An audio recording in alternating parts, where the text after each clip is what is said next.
ये है दिल्ली दर्पण।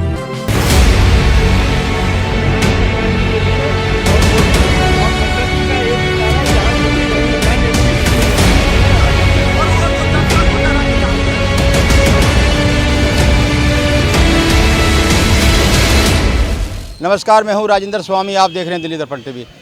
5 सीटों पे होने वाले नगर निगम चुनाव को सत्ता का सेमीफाइनल माना जा रहा है एमसीडी चुनाव में। हमारे साथ इस वक्त हैं भाटिया जी, केशवपुरम जिला अध्यक्ष हैं।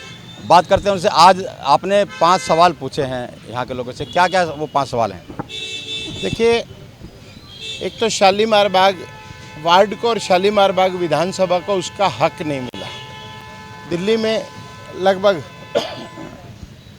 इस यहाँ की विधायक ने 500 करोड़ रुपए का फंड यहाँ पे शालीमार बाग में लाई, लेकिन वो विकास कहीं नज़र नहीं आ रहा। शालीमार बाग की जनता केवल यही कह रही है, शालीमार बाग दा हक है, इत्थे रख दे। यहाँ ना तो किसी स्कूल में, इस वार्ड के किसी सरकारी स्कूल में ना तो साइंस की पढ़ाई पढ़ाई जाती है, ना कोई सरकारी बड़ा हॉस्पिटल है। और कोरोना काल में जो सरकार का फर्ज था यहाँ की विधायिका ने पूर्ण नहीं किया है। वो अपने कमरों में बंद रहे और सरकार का सरकारी प्रतिनिधि होने के बावजूद, विधायक होने के बावजूद, अगर यहाँ पे साइंस की पढ़ाई होती या उच्च शिक्षा 11वीं 12वीं की क्लासों में बढ़िया पढ़ाई होती तो विधायिका जी के बच्चे लंदन में पढ़ाई करने के लिए नहीं जाते, वो इसी क्षेत्र में पढ़ते हैं। जनप्रतिनिधि होने का जो सार्थकता है उनको करनी चाहिए। और आज भी वो जनता को अपनी हार की बौखलाहट से धमका रहे हैं, डरा रहे हैं, आपको बेरोजगार कर देंगे, आपकी झुग्गी हटा देंगे, आपका पानी काट देंगे। ये जनप्रतिनिधि का काम नहीं है। जनप्रतिनिधि को कहना चाहिए कि आपको जो अच्छा लगे, जो आपके काम करे, आप उसे वोट देंगे। यहाँ पे शौचालय है, आप देख रहे हैं, हमारे पार्षद ने उसका संज्ञान लिया, उसकी डिमांड माननीय केंद्रीय मंत्री जी के माध्यम से दी, लेकिन बोर्ड किसका लगा हुआ है कि काम विधायिका के द्वारा करवाया गया। अभी काम चल रहा है, 1 साल से शौचालय बन रहा है, लेकिन उन्होंने बोर्ड लगा दिया, करवाया गया जी। तो उनको वर्क हैकिंग की जो उनकी नीति है, काम कोई कराए, श्रेय उनको लेना है, बोर्ड उनको अपना लगाना है। वो तो डेंगू मच्छर पे भी अपनी फोटो लगा देते हैं। एमसीडी चुनाव है, क्या एमसीडी के कामकाज पर भी वोट मांगे जाएंगे? उस पर भी बात होगी? बिल्कुल।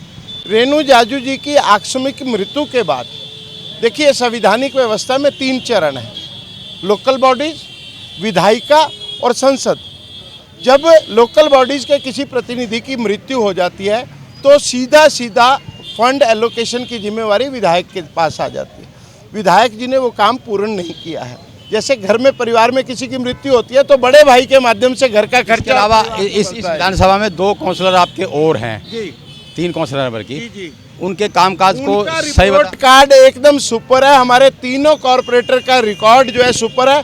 2 वार्ड तो बिल्कुल ओके, जिसको कहते हैं टॉप क्लास वार्ड घोषित किए गए हैं। मैं कह रहा हूँ कि क्या ओवरऑल निगम के कामकाज पर भी जो सवाल पूछे जा रहे हैं कि 15 साल से आप सत्ता में हैं, आत्मनिर्भर नहीं बना सके, आप बार बार आरोप लगाते हैं कि केजरीवाल जी पैसे नहीं देते, इस वजह से काम अटके पड़े हैं। ये तो टकराव फिर रहेगा। अगर आप नगर निगम में आने वाले 1 साल में जो चुनाव होंगे उसमें अगर आप आ भी जाते हैं तो टकराव की स्थिति तो फिर बनी रहेगी। फिर आपको वोट क्यों दें? देखिए संवाददाता महोदय, ये अगर मगर की राजनीति अपने को आती नहीं। सत्ता में तो भाजपा ही आएगी, फिर भी आएगी। और कोरोना काल में जब दिल्ली सरकार केवल विज्ञापन की राजनीति टीवी पर कर रही थी, नगर निगम के पार्षदों ने, नगर निगम के कर्मचारियों ने, नगर निगम के डॉक्टरों ने और इवन नगर निगम के टीचर्स ने घर घर जाकर रेकी की, सीरो सर्वे किया, राशन बांटा। वो नगर निगम का ही काम था। नगर निगम का काम सबसे ज़्यादा संतोषजनक है और सीमित संसाधनों के पश्चात भी नगर निगम अपनी ड्यूटी के प्रति पूरी तरह बाउंड रही है।